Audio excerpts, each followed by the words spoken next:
Good morning, everyone. Thanks for joining us. You're watching the TMI Show with me, Ted Rall. That over there is Robby West filling in for I don't know, vacationing wouldn't really be accurate, but she's off today, Manila Chan. Today is Wednesday, June 18th, 2025.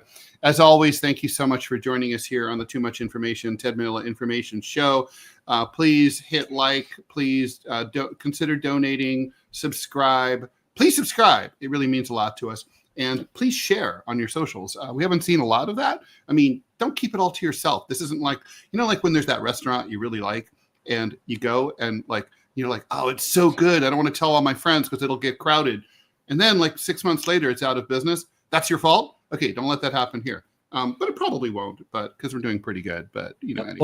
Well, speaking of that, we are 106 subscribers away on YouTube from getting monetized. So for those of you who are on YouTube, now we are getting literally about 10,000 views a day on average. 12,000 yesterday. Yeah. Mm-hmm. So if less than 1% of you bastards will click the subscribe button, it would help. So do that. It costs you nothing. But actually, you should all do it. Don't be 100%. Be like Tulsi Gabbard. Fight for your right to partay. Or stop World War III. Yeah, please stop World War III. That would be really, really good. Would appreciate that a great deal. All right, Robby, shall we just get to it? I should just talk about what we're talking. Let's talk about what we're talking about. Okay, so first we're gonna get into the latest out of the Israel's war against Iran. Right now, the Trump administration is considering joining Israel's war against Iran. There's some reports that they kind of already have. We'll get into that. And there's a split. Well, Ted Cruz admitted that yesterday. We'll get into that. And then there's a split. There's a split within the GOP that we talked about a little bit yesterday with Manila.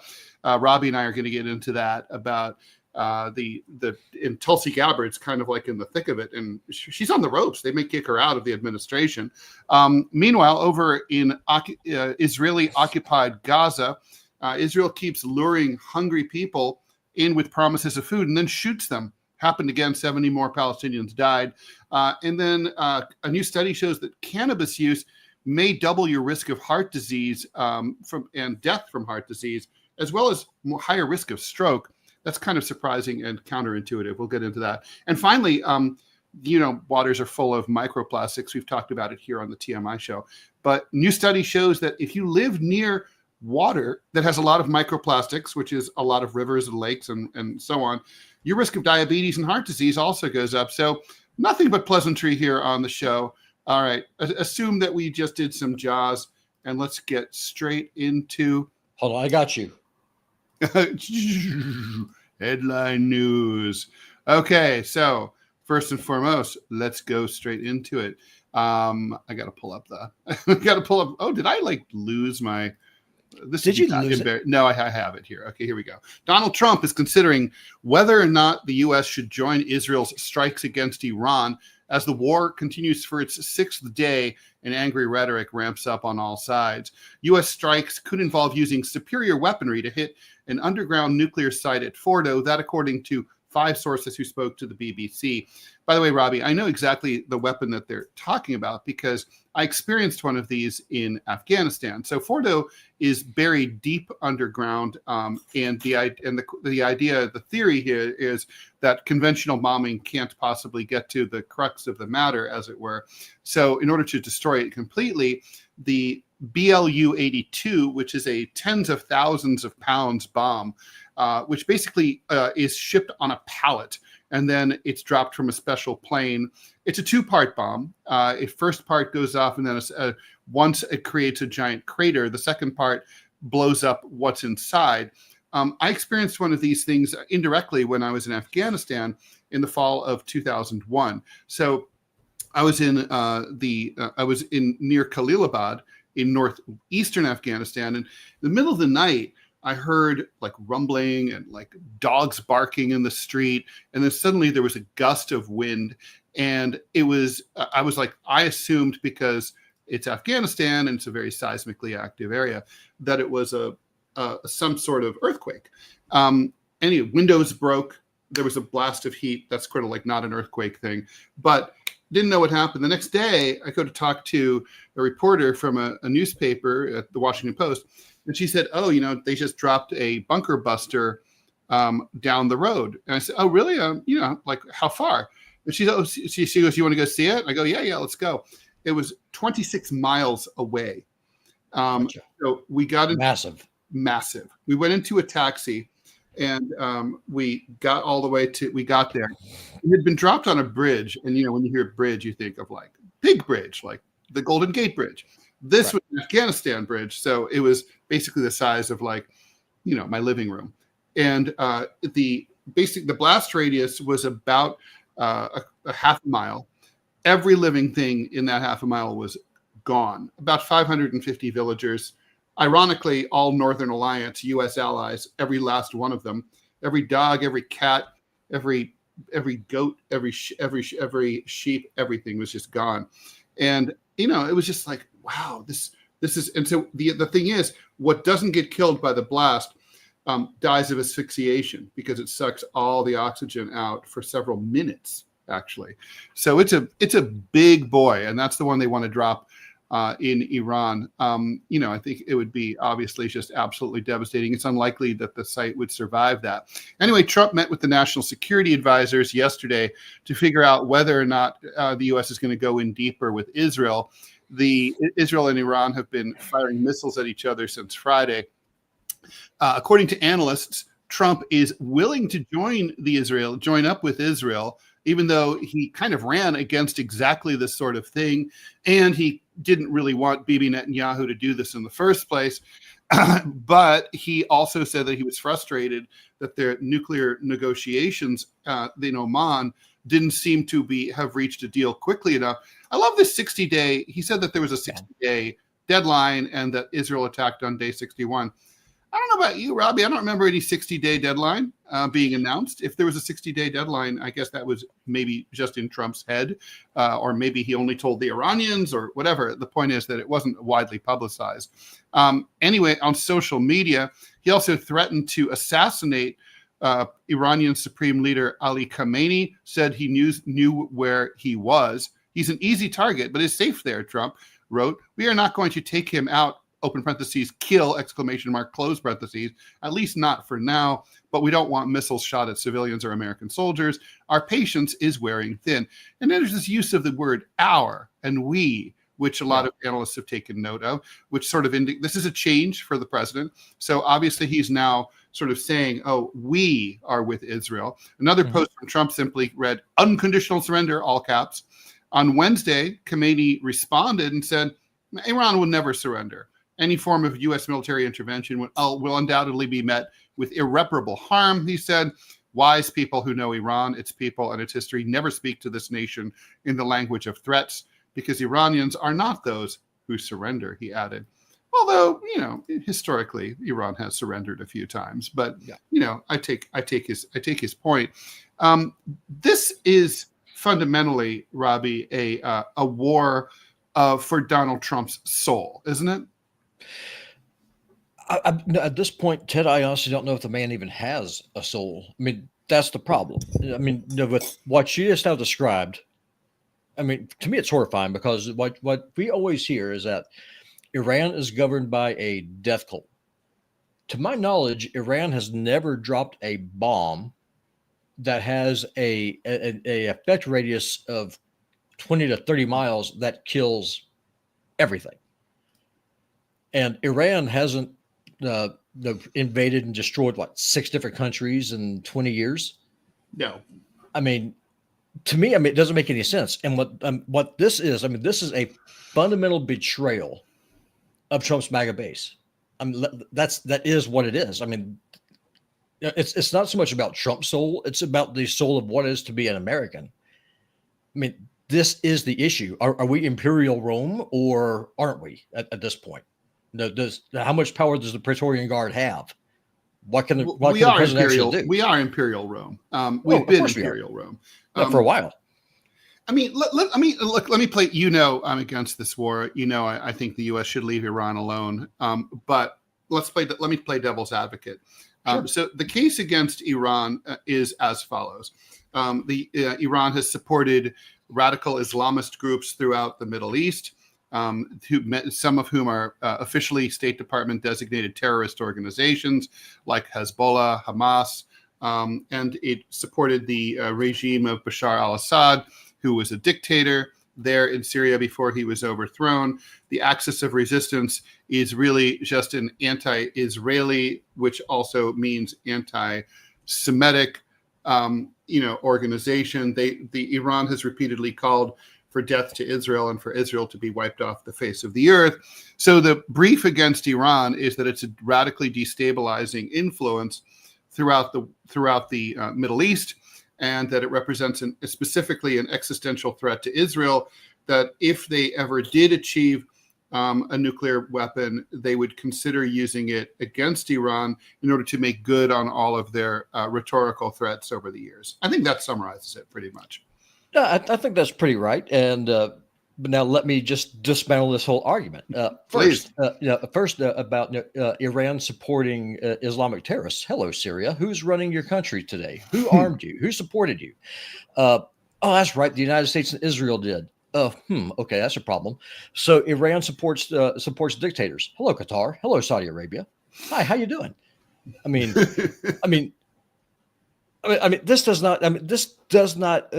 This doesn't mesh up at all. And then thirdly, correct me if I'm wrong, but people like Ben Shapiro tell me that Israel is a sovereign, independent state that is a real country.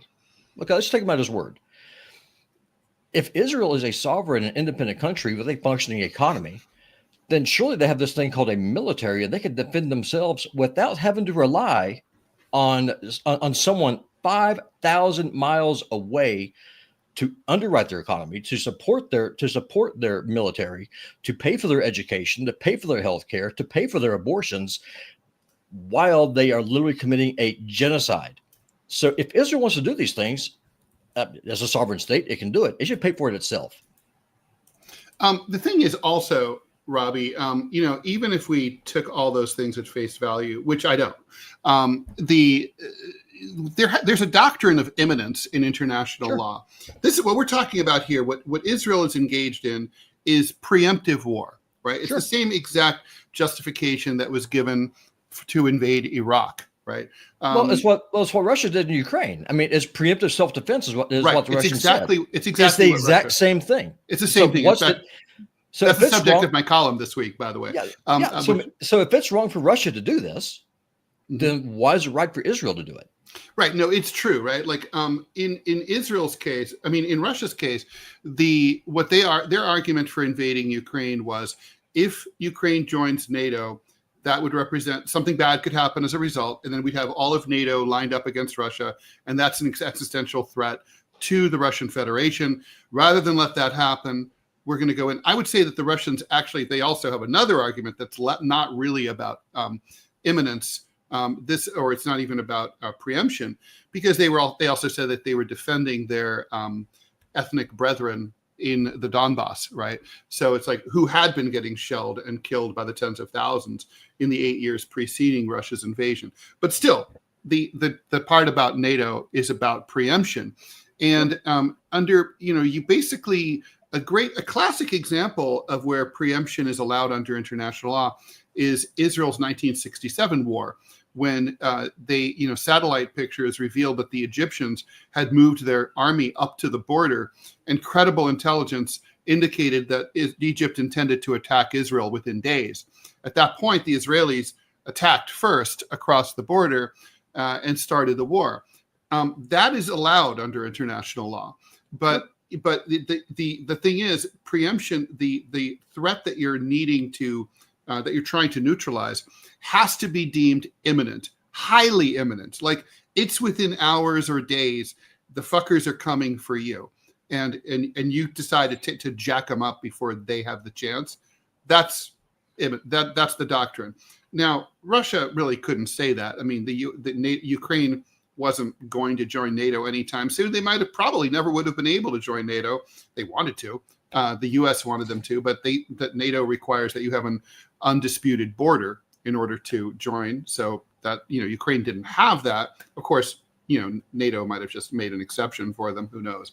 But in this case, there's definitely no imminence standard whatsoever. There was no evidence whatsoever that Iran had achieved nuclear weapons, There's no, and quite to the contrary, there was a lot of evidence that they hadn't, and there's no evidence that if they achieved one, they would use it to go after Israel. More likely, they'd be just using it as insurance.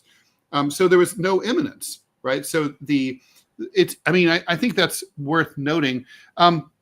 Let's talk a little. Let's go to our next topic because it's totally related, and I think it's super important.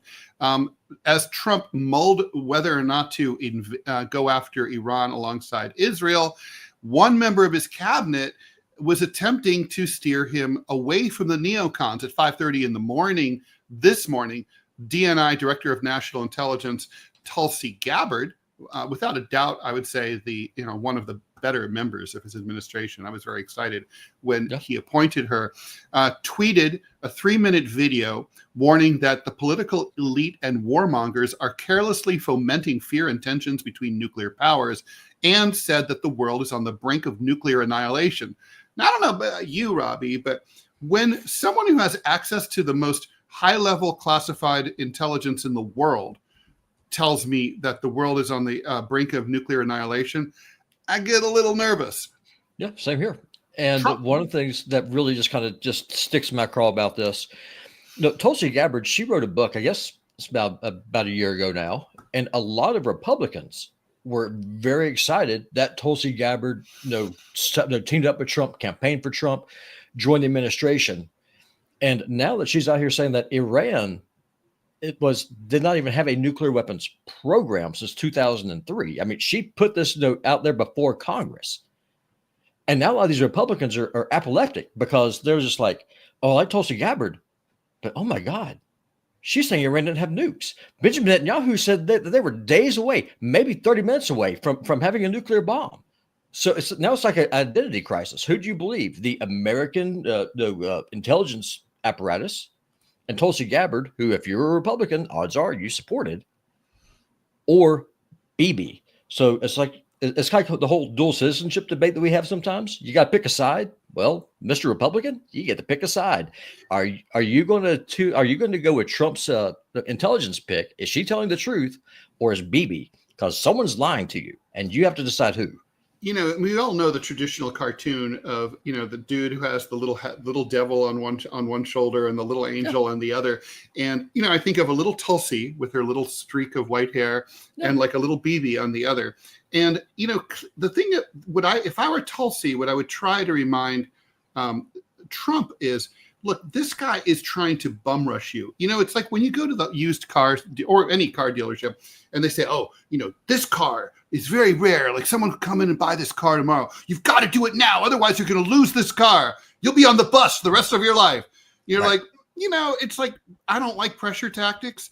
And, Bibi Netanyahu, he launched this war on his schedule, which is intended to play domestically to distract the Israelis from the fact that he hasn't brought home the hostages. He has not beaten Hamas after so long, after almost 2 years.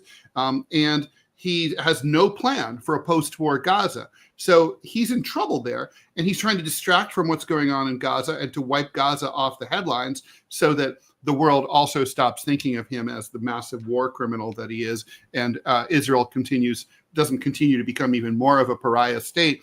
So this is all about him. But if I were talking to the president, I would say, Donald, you've got to be thinking about you. That's you're your favorite own topic, your favorite person, you. It's like, and how is this good for you? And it's like, I don't think it's good for you. You didn't run for this. Your base doesn't like it. By being anti-war, he split the Democratic Party. And it was a big part of the reason that Kamala Harris lost is because of her support for Israel. This is not like I don't know. It doesn't seem like a wise political play, even if you just don't care, even if you don't care about the human cost involved.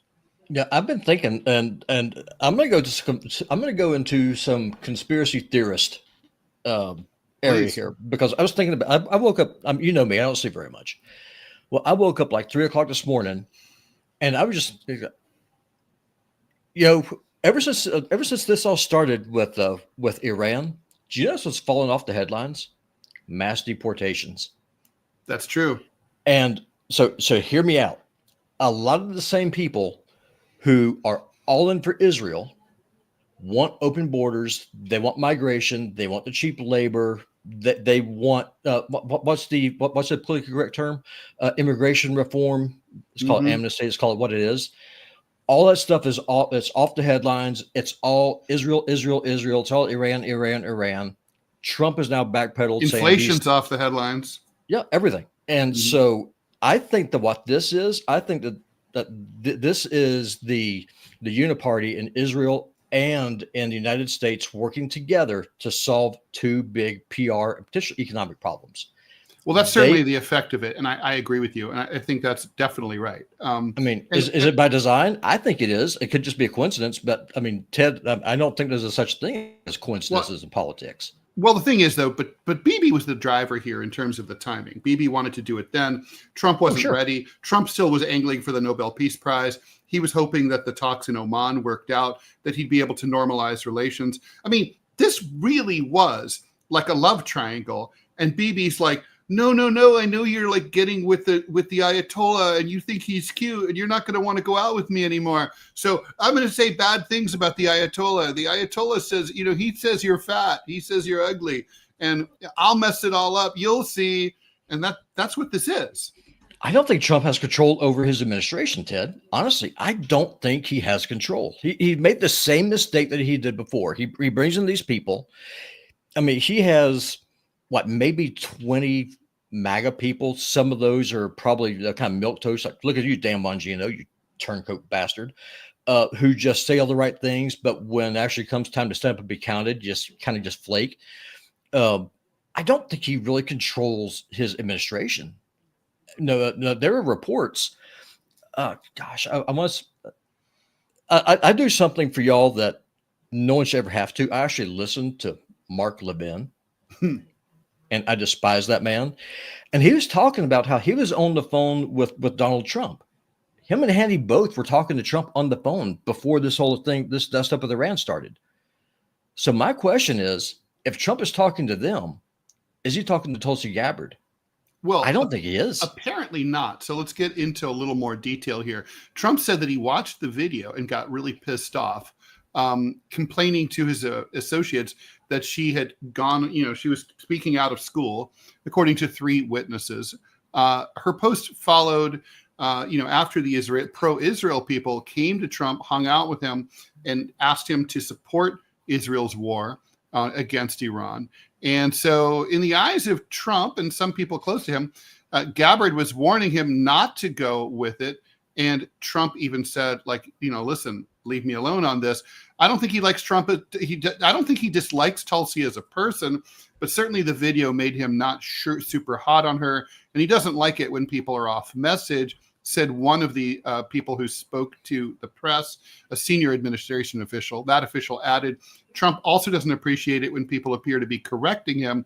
And many people took that video as trying to correct the administration's position. Well, because it was. The person who's off message here, Ted, it's not Tulsi, it's Trump. Trump ran on an America first, deport the illegals, bring back manufacturing. That's what won him the election. Trump is the one that's off message here. It's not Tulsi. So there's a report that there was a key meeting a few days ago to which Tulsi was not invited, that she ought to have been invited under normal circumstances, and that she's being iced out. I would say she currently has a big ass target on her back, every bit as much as Supreme Leader Khamenei. What say you? I think that, and I wish I was wrong with this, but I don't think I am. I think what's going to happen is that she's going to resign. I don't think she's going to get fired. I think what she's going to do is, you think she'll resign on principle? Oh, 100%. Well, because her whole thing, and she's been slandered with this before. Like, the mainstream media, they called her a Putin puppet and a Assad apologist because she was opposing regime change in Syria. She's in the military. She's seen war. She's seen the yellow. She currently serves. On the day of that meeting, she was attending to her National Guard duties. Yeah, she's a hopefully colonel. She wasn't shooting any protesters in Los Angeles. Mitt Romney accused her of treason, which is a death penalty offense for a member of the American military. By the way, Nick, I don't understand, between you and me, when people get accused of shit like this, someone like Tulsi Gabbard, okay, who I have disagreements with, whatever, but Sure. she serves America honorably. She has served America honorably for years. Why didn't she sue Mitt Romney? Why not? I would have. It's libel. I mean, you're literally accusing me of, like you said, a death penalty offense that's specifically laid out in the Constitution. I mean, it's literally the worst thing that a member of a country can do is treason. Like, why not sue? I think what it is that she was trying to play nice, realizing that if she made that kind of a dust up, because she wanted to get into the Trump administration in some way, shape, or form. Going after Mitt Romney, the Mormon from Utah, would probably be a bad look with that. They would just show she has a thin skin, and people are going to accuse her of being a traitor. So then they said, right, now you're a premenopausal, traitorous, hormonal thin-skinned woman. It just wouldn't look good. I think that's why she didn't. I mean, I could be wrong, but to me, that's the only thing that makes any sense. But I mean, let's just walk this thing through. If you oppose wrecking Syria, which is a much smaller, much less complex country than Iran is, and then you want to go after a country that has over 90 million people with 12 different ethnic groups, you want to overthrow the government. Well, okay. Well, the next question is what then? Like what you put note yesterday. Right. You reinstall the Shah because there was so much freedom then. Right. Really? I mean, that's literally what Lindsey Graham, America's most heterosexual senator, had to say.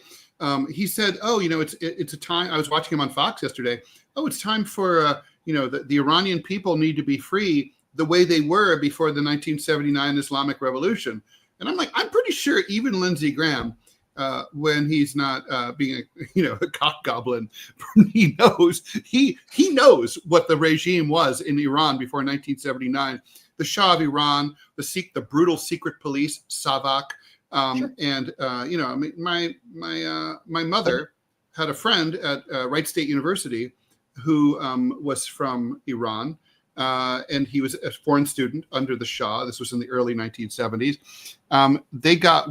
When he went back home, the Savak had figured to visit his parents. Savak had heard that he had attended an anti-Shah protest in Dayton. I guess it must have been a very small affair, but there were a lot of protests back then for Vietnam and a lot of other things. Long story short, they tortured him and cut off both of his legs and left him bleeding to death on his parents' front door before he died. That's what they did to this beautiful young man. That's Savak for you. That's how free Iran was before this regime. Make no mistake, the current government is not popular in Iran, and it is very repressive in many ways. And I can get into the details of that because I've visited twice. I've spent some time there.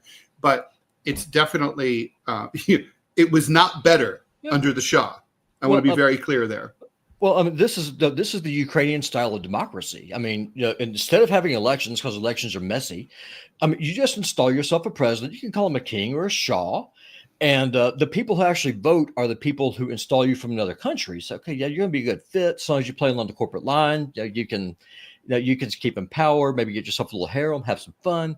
Who cares what your people think? They don't have a say. Look at you, Romania, with how you just have elections because the guy that the EU didn't like won. So you just do it again. Or look at France. Like, oh, well, hey, this one lady's doing pretty well in the polls. We don't like her. We're not going to let her run anymore. No, let's put her in jail. I mean, that's the democracy that we're standing for. So the people who are telling me that Israel is the only democracy in the Middle East, it's not a democracy. No, based on what? I mean, what's your term? It's not a democracy. If Israel were first of all, you can't. Here, let me define it for people who are slow. Okay, the reason it's not a democracy is because half of the population that is under Israel's control is in the occupied territories. Those people have been rendered stateless. When you render millions of people stateless and they're not able to vote, you control them, but they can't vote for your government officials. You're not a democracy. Well, now, that's their fault. They should just leave. Annexed both of those, I'm not saying they should. If they annexed Gaza and they formed a free Republic of Palestine, that included the West Yes, it Bank, did. Okay. then it could create a democracy, but it's not a democracy. No, well, the thing is, Ted, I mean, that's their fault. I mean, listen, if they would just self-deport, they could go to Jordan. I mean, they could go to any number of countries. They'll just welcome them in. And then they could then participate in the vibrant democracy of, say, Saudi Arabia, because that's so free. Trump is being pressured, right? I mean, he's got to figure out, what he wants. I mean, I got to tell you, Robbie, here's my take. I think that Trump was like all not about it in terms of attacking Iran. And then he saw that the Israelis had considerable military success in the early days. And he was like, oh, this is going pretty well. They're winning. And Donald Trump always wants to be on the winning team. He had a major case of FOMO. He was like, oh my God, like I'm missing out on being declared the winner here. I didn't know that Bibi was going to do so well. Oh, okay. I want in on that. That's my take. Well, the only reason Bibi's doing so well is because, like Ted Cruz said, they are being protected and supported by the American military. I mean, let's be honest here. This is not Israel standing up and punching Iran in the nose because they couldn't do it by themselves. They know they can't. So they go through, they hit Iran, they pull off this decapitation strike. And then immediately when Iran retaliates, they have to look to the Americans to protect them from their counterattack. And even then, the hits are still coming in. So now I think that what this is, I think that Trump had no say in this. I think the biggest problem that the Trump organization has this time, just like they did the first time, is that there's no organization. He's not in charge of his he's not in charge of his government, and he will do as he is told. All right. Well, let's talk about the lovely government that we are propping up there in Israel. Israeli troops have killed another 70 Palestinians and wounded hundreds more as they sought food aid in Gaza. The Israelis fired at these starving Gazans with tank shells, machine guns, and drones. Those casualties are among the 89 Palestinians killed throughout the enclave since the beginning of the day local time. Israeli soldiers fired at desperate crowds of hungry people yesterday morning as they gathered along the main eastern road in the southern city of Khan Yunis. It was the latest in a sustained wave of carnage ever since the Israel/US-backed so-called Gaza Humanitarian Foundation, which isn't really a foundation or really humanitarian, launched operations to distribute food 3 weeks ago. The Gaza civil defense spokesman Mahmoud Basal added that more than 200 people were injured, but the number of casualties has varied. Israeli drones fired at the citizens. Some minutes later, Israeli tanks fired several shells at the citizens, which led to a large number of martyrs and wounded, the spokesman said, noting that the crowd had assembled in the hope of receiving flour. Flour like freedom ain't free, Robbie. Al Jazeera's Hani Mahmoud, reporting from Gaza City, said that Israeli tanks, heavy machine guns, and drone strikes were raining down on crowds. The death toll of more than 70 made Tuesday the deadliest day around the GHF so far. Yeah, that's right. This is a food foundation, a humanitarian foundation where if you show up, you could very well be killed. Previously, the record was Monday when another 38 people got killed. This one at a food distribution center in Rafah. Reports indicate that more than 300 people have been killed and 2,000 wounded, all while showing up lured to get food from the GHF since they kicked out actual NGOs from the Strip on May 26th. Dozens of civilians, including kids, were killed, and no one could help or save lives. Survivor Saeed Abu Liba, 38, told Al Jazeera. Yusuf Nofal called the event a massacre, said that he saw a lot of people lying motionless and bleeding on the ground. Meanwhile, the soldiers kept firing on people as they ran away. Al Jazeera's correspondent Tariq Abu Azim, reporting from Deir el-Bala in central Gaza, quoted doctors at Nasir Hospital as saying that many victims were unidentifiable because they had been shredded to pieces in the Israeli attack. Lovely people. Why are the Iranians doing this? These poor starving Gazans. I mean, that doesn't make any. Why would the Iranians be killing these starving Palestinians? Oh, wait, hold on. Hold on. So then what you're telling me is that the good guys are the ones who are butchering people who are trying to get flour while bombing another country for a nuclear program that has not been active per Tulsi Gabbard since the early 2000s. But That's the what I'm good guys are telling the ones. But the good guys are the ones that are doing this. Yeah, I mean, that's the thing too. Like, if you're Donald Trump, you've got to be thinking about that. You know, if nothing else, Trump reads polls, and he knows Israel's really unpopular, and their star is fading fast. You know, they will. I had predicted when the war began, probably prematurely, that Israel would end up as a global pariah. Turned out, and it is, but it took a while. But that did happen. That is happening. It'll never come back from this ever. But it doesn't have to. I mean, as long as they control the American government, global opinion does not matter. I mean, that's the thing. That's the worst part about all of this. I mean, the fact that a country that we are now, in addition to supporting by giving them material and money and aid, now we are actively we are co-belligerents in this thing. Now it's just a matter of are we going to start bombing ourselves? We are propping up a Nazi regime. Yes, I just said it. Let's call it what it is. I agree with you. And I mean, this disgusting. Psychologically, I mean, obviously, we know it's not an original thought. Won't stop me from saying it anyway. You know, I mean, they learned from their oppressors, right? It's like, this is what was done to us.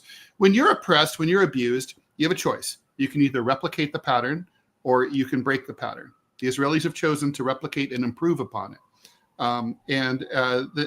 They are indulged in Nazi-style tactics.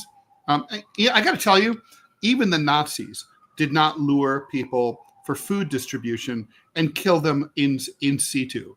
That didn't happen. They didn't do that. There were limits. I mean, to me, y'all know me. I'm pro-life. I don't want to hear anything from another Republican tell me about how pro-life they are if they are cheerleading what's going on in Gaza, because all you're doing is showing that you are a hypocrite of the highest order. All right. I think what's the difference? I think that's a perfect place to leave that. Okay, so let's talk a little bit about everyone's favorite topic, which is, of course, microplastics. So living near heavily microplastic polluted waters along any coastline in the US, or presumably anywhere else, significantly increases your risk of developing type 2 diabetes, stroke, and coronary artery disease.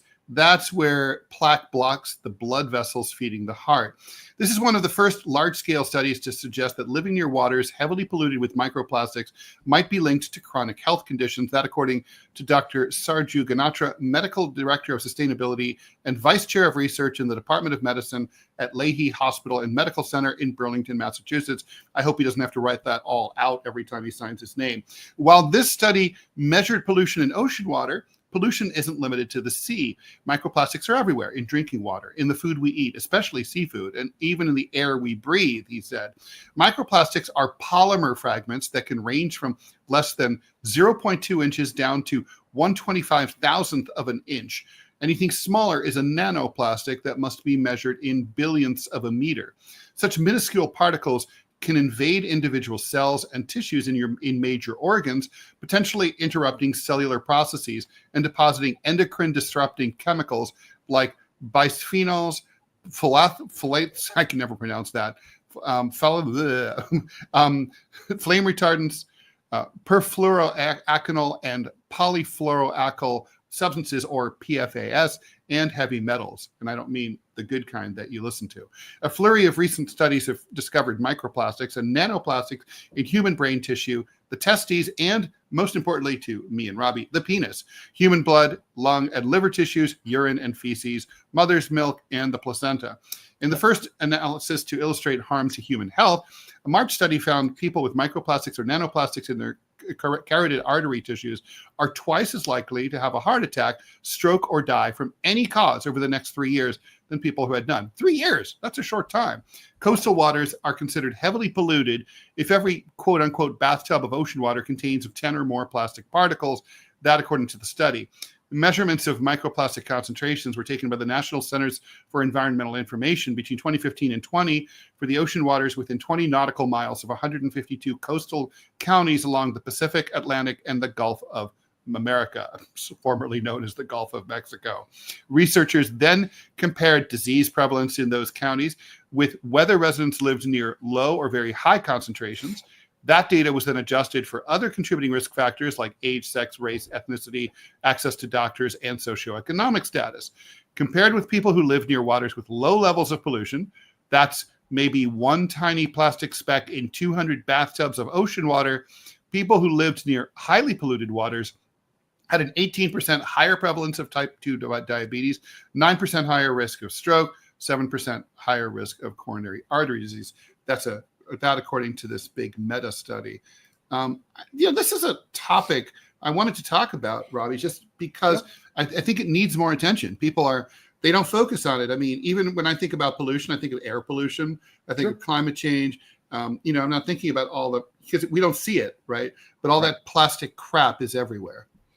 It's one of the things here. I mean, you're going to see it here in like a month and a half or so when you come here to Montana. But I live just north of Flathead Lake, which is the largest freshwater lake west of the Mississippi River, and it's huge. It's a beautiful place. At the end of tourist season, people just go through, and we just pick up huge amounts of plastic and just garbage that these tourists just leave. Just all over around the lake and in the lake and up around Glacier Park. It's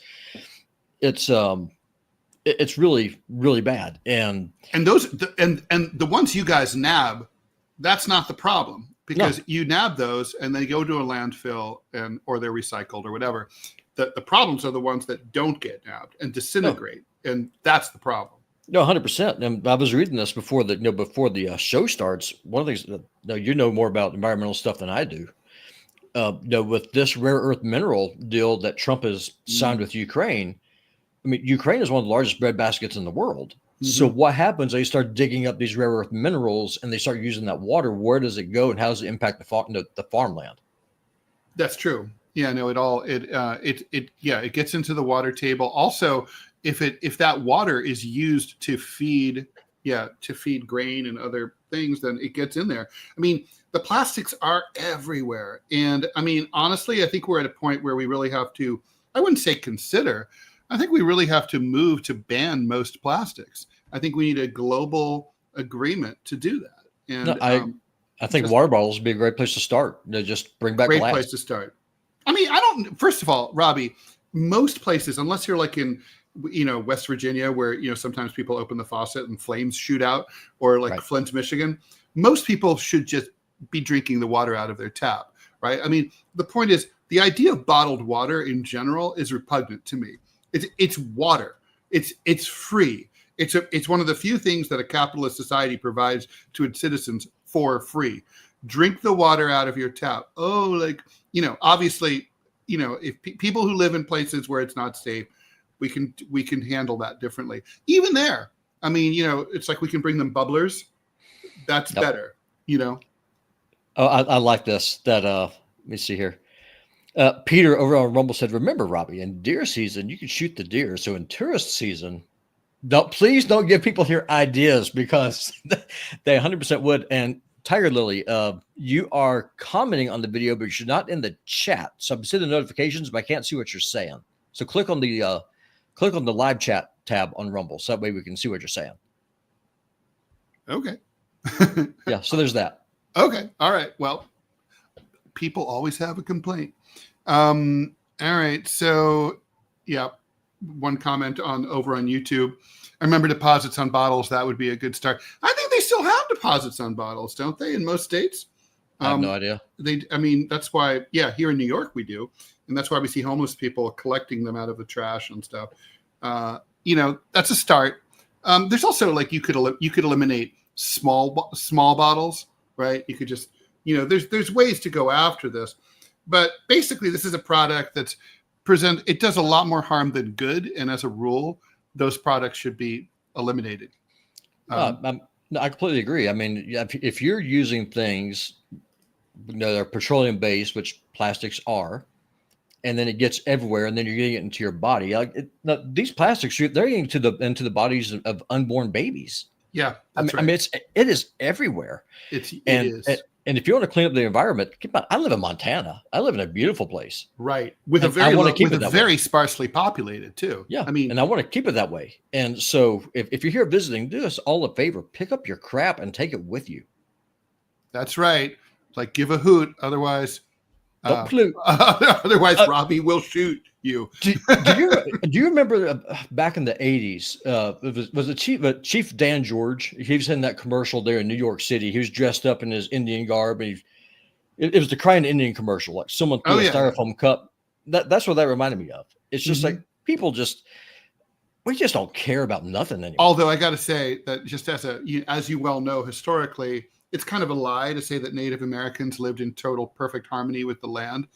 They wiped out the Great Plains. It used to be a forest. That's exactly right. Yes. Yeah. There's lots of studies that show that they contributed mightily to the proto-early global warming, pre-industrialization, pre-Columbian.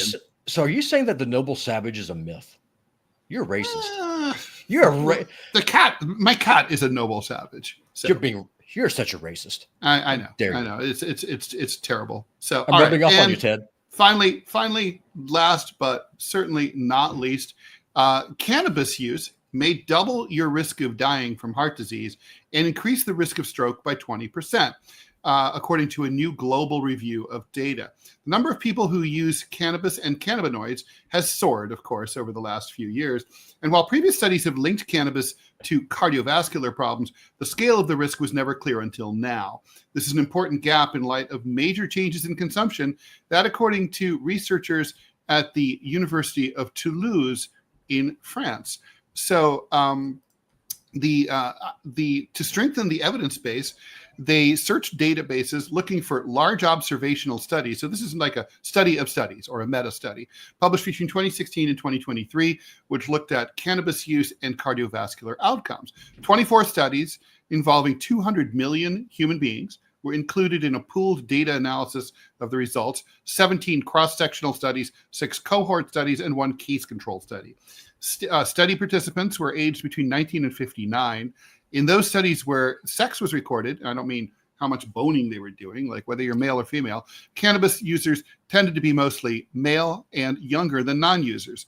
The analysis revealed heightened risks for cannabis, 29% higher for acute coronary syndrome, that's substantial, 20% for stroke, also substantial, and twice as much risk of dying from cardiovascular disease.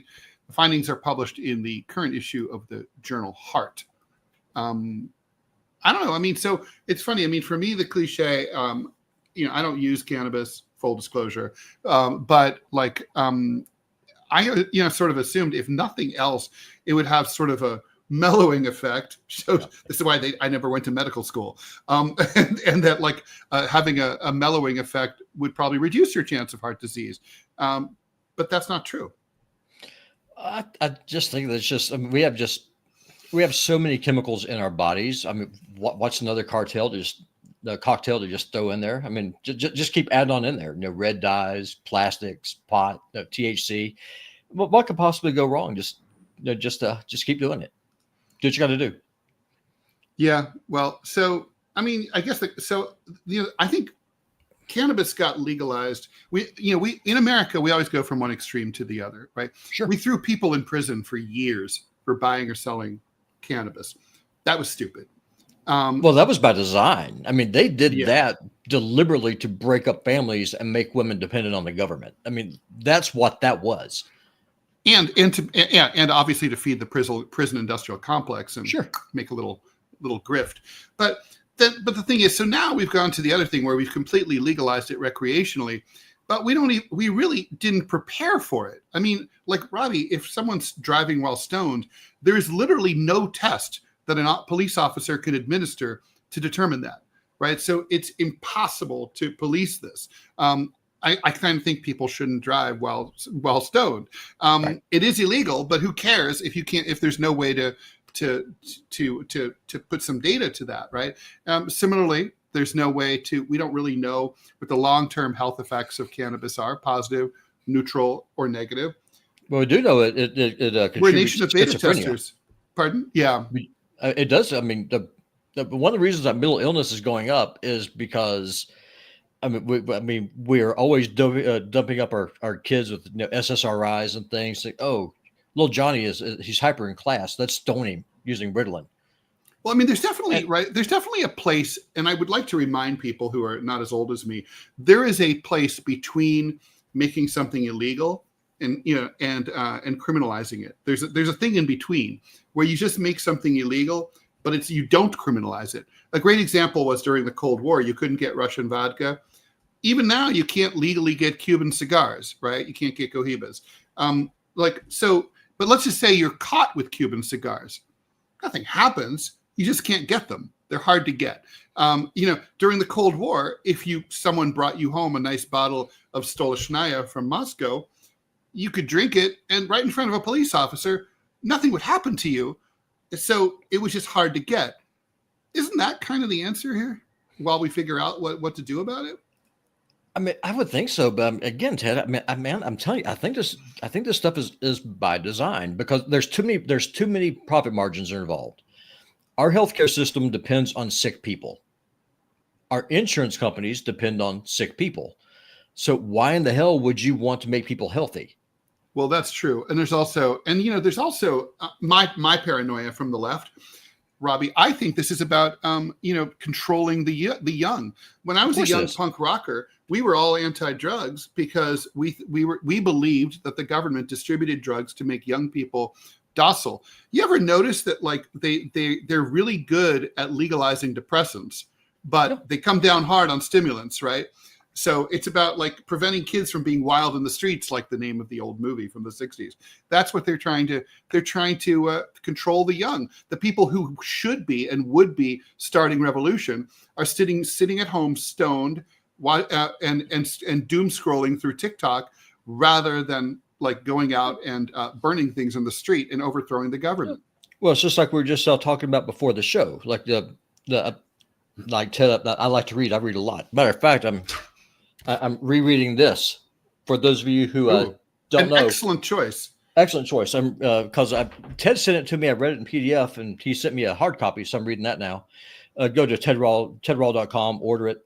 He's not paying me to say this. Just it's a good book. I'm reading the Great Mortality, and so if you go through just the amount of hopelessness that the people in Europe back in the 1300s felt, I mean, it was reflected in the art. I mean, there was people dancing with the Grim Reaper, funeral pyres burning in the background. You can find the art. We're in the same phase now, but it's in a digital spectrum. So if you go on Instagram or TikTok and just go through just the people just making fun of mushroom clouds, and they're acting like they have no power to stop what's happening. It's because they're depressed, and it's because I'm dumbed down. People don't understand the power that we have. And I'm telling you, this is by design. They want people weak. They want people sick. They want people stupid. And they want them to be compliant cattle. And you can't do that if you are like me, where you're just some redneck who's just pissed off that someone's screwing your family over. Like I told Angie Wong yesterday. How has Iran ever hurt me? They never have. The people who hurt me. And they don't want to. No, of course not. And by the way, it is, I just have to say, honestly, visiting was one of the most wonderful experiences of my life. I mean, the hospitality was off the charts.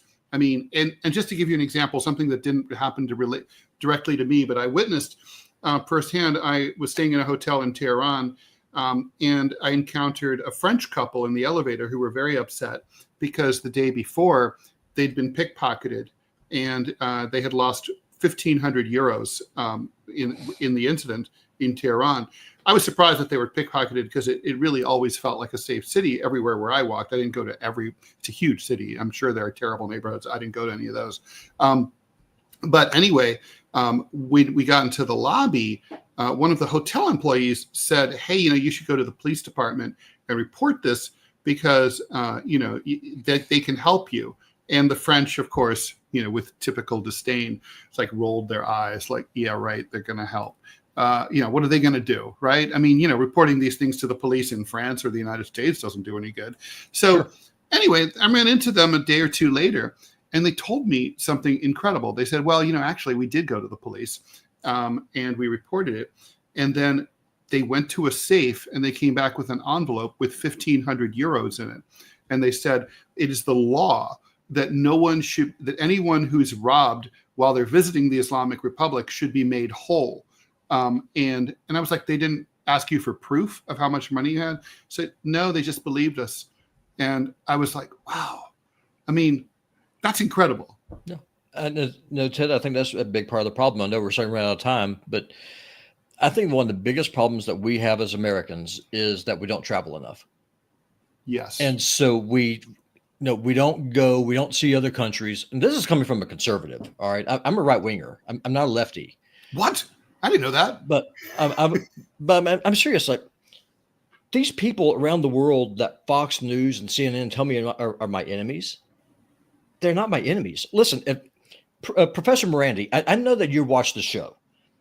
If you invited me to come to Iran, like right now, I would take you up on it because I want to know more. I want to know what the people's like. What exactly is it that's so bad about your country that my country is telling me that I must support a war to destroy you for? Let me see it. Show me. Yeah. Show me how horrible your country is, because someone's lying to me.